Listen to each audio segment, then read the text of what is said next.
How to upload images in Canva. Hey there, welcome to the channel and let's get right into this tutorial. To upload images in Canva, first and foremost tap open your Canva application in your device. Make sure your Canva is up to date. Once a Canva has been launched, go ahead and select on a content or the project in which you wish to upload.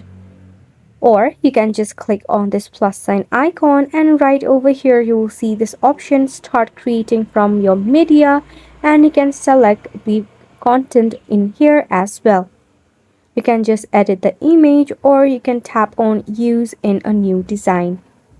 After this, a content or the project will pop up along with the photo that you uploaded.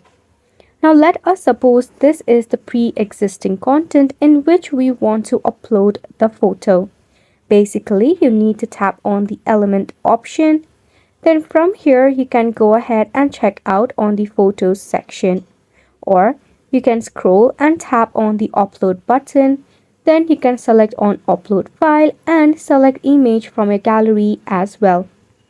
So this is how you can upload images in Canva. Isn't it simple? So make sure to go ahead and give this a try, and thank you so much.